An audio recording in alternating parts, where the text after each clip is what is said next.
Hi everyone, and welcome back to another session of BMT review. Today we are going to be looking at a topic in physics called force, and we're going to be, it's a summary, sort of a summary note. We're looking at using the PMT review courses for the GCSC classes, so you can follow us up. Force is a quantity. Force is a pull or push that results from an object coming in contact with another. A pull or a push that comes as a result of a body coming in contact with another body.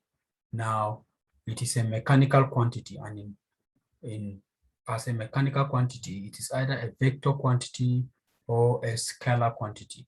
Now, vector quantities are quantities that have magnitude and an associated direction, while scalar quantities have only magnitude, they don't have direction. Now, when we talk about magnitude, we're talking about something that has size, then an occupied space, while direction is a given portion of movement. So let me illustrate the difference between vector quantities and scalar quantities. Vectors, we say they have magnitude. Something that has magnitude is something that moves this way. Now, this is the magnitude. And then direction is, it is going on a particular direction. When we introduce arrows to this line, we're going to discover that it is going on a certain direction. So it is not meandered. So that's why we say it has both magnitude and direction. While scalar quantities has only magnitude. So it can be moving this way and then it ends up here. Now the magnitude is the start point to the end point of it, is what we call the magnitude. But if you want to introduce arrows from in here, you're going to be having, it doesn't have a particular direction. The arrows are moving in a meandered and on the direction, there's no specific direction. This one is moving horizontal, then this one move this way and move this way. So we can't say that this has direction. So this is a scalar quantity, while this one is a vector quantity. So that is why we said as a mechanical quantities, we have. So we were able to look at the vector quantities and scalar quantities there on the board. Now, as a mechanical quantities, we also look at the weight. The weight of an object is also a sort of a force, but it is measured in Newton as well. But it is the mass of an object multiplied by the specific field gravity. Now the gravitational field strength, sorry. The mass of an object multiplied by the gravitational field strength is what gives us the weight. And the mass of an object is measured in kilogram. The gravitational field strength is measured in Newton per kilogram. So that is why the unit of weight is Newton, because when kilogram cancels out, we will be left with only the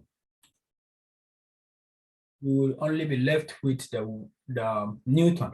So this is how it is. The weight equals to the mass times the gravitational field strength. Now the mass is in kilogram, and then the gravitational field strength is in Newton per kilogram. Now, if you want to take the weight now, the unit of the weight will be this, and the Newton left. For instance, if we have the mass of 5 kilogram, and then the gravitational field constant is maybe 10 Newton per kilogram, then what will be our weight? The weight will be kilogram cancels kilogram. We're left with 5 times 10 Newton, which is what?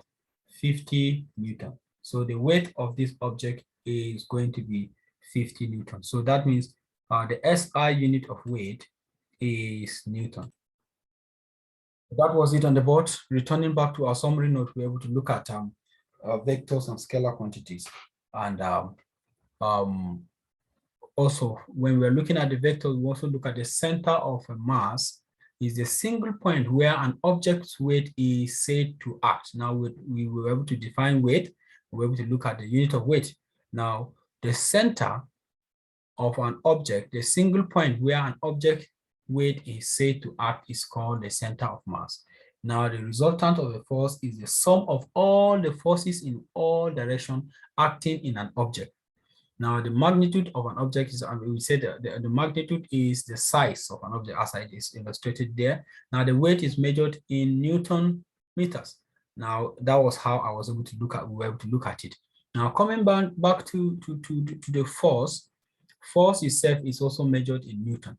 Now, examples of vector quantities are force, velocity, and displacement.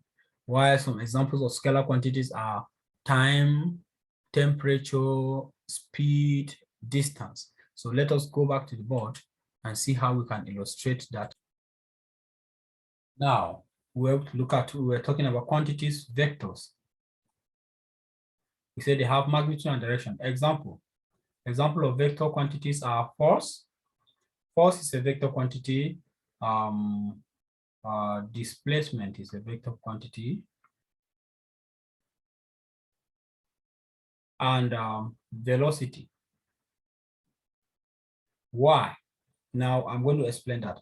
Scalar quantities. Example, speed, distance,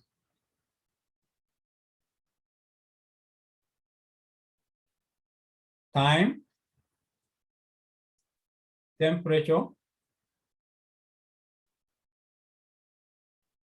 and so on, and so on. So why is speed a scalar quantity and velocity a vector quantity? Now, velocity is the rate of change of displacement with time, while speed is the rate of change of distance. So velocity is associated with displacement. Since displacement is a vector quantity, velocity automatically becomes a vector quantity. Since speed is associated with distance, and distance is a scalar quantity,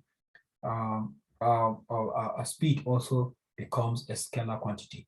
Now let us, I'm going to show you how to distinguish between velocity and speed, so we can know what is that. The distance covered by a particular area, it may have magnitude.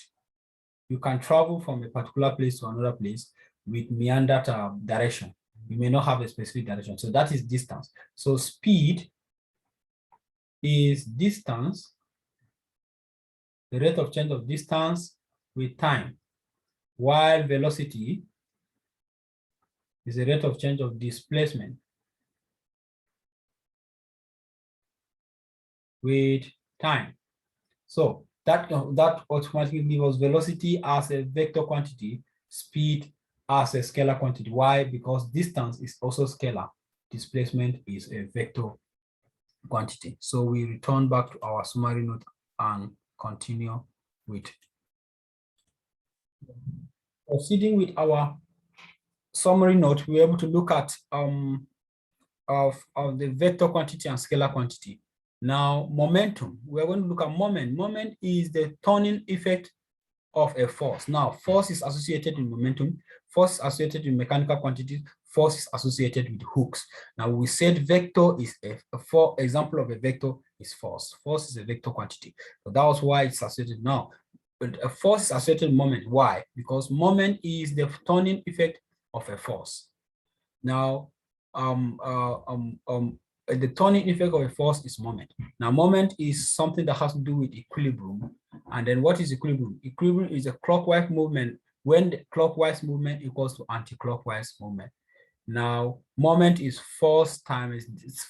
Force times distance is the moment. So if you're asked to calculate a moment of an object with 50 Newton and which that travels a distance of 10, then the moment is going to be 50 times 10, which gives you 500 500. So a moment is applied in gears of vehicles, and then in gears after force and the speed also. Now the lever is also associated with the moment, and then it acts as a force multiplier. Lever acts as a force multiplier and increases a provided force. Now the lever increases a provided force and enables it to be able to move forward. So force is also actuated with work done, because work done is the force times distance. Force times force applies times the distance taken. So work done can also be associated with the force. Now, Hooke's law says that the force is directly proportional to an extension, provided an elastic limit is not exceeded. Now, Hooke's law has to do with a spring material, in an elastic material. Now, when you want to extend an elastic material, you need to apply force. That is why force is associated with Hooke's law. And Hooke's law states that when a force is applied to an elastic material, the force applied to an elastic material is directly proportional to extension, provided that the elastic limit is not exceeded. Now, elastic limit is the limit by which the elastic material cannot return back to its normal, its original state. Now, that shows that it has exceeded its elastic limit. Now, I would like to illustrate what an elastic material is, and what an extension is, what elastic limit is. Now, if this is an elastic material, the original length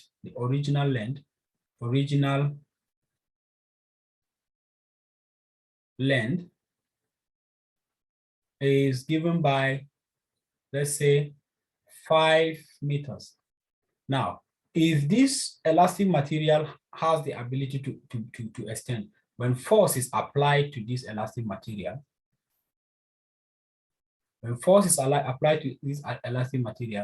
it will extend.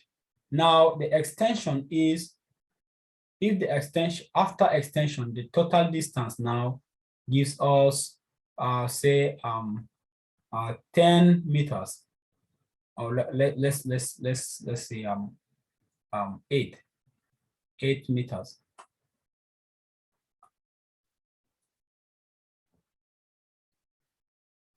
The extension is 8 meters. That means it has extended by an additional 3 meters attached to that. Now, when the force is removed, it is expected that this elastic material should return back. It should return back to its normal 5 meters as the original length. But when it is released, and then probably it stops at, say, 6 meters, then that means that it has exceeded the elastic limit by 1 meter. So that means that the extension has been tampered with, and then the elastic material has been tampered with. So the original length is supposed to be 5 meters, but it's now 6 meters. That means it has been exceeded by 1 meter, and this can never be recovered for an elastic material. That means it has been tampered with. So for the Hooke's law is saying that when a force is applied, the force applied to an elastic material is directly proportional to its extension. Force applied is directly proportional to extension, provided the elastic limit is not exceeded. This elastic limit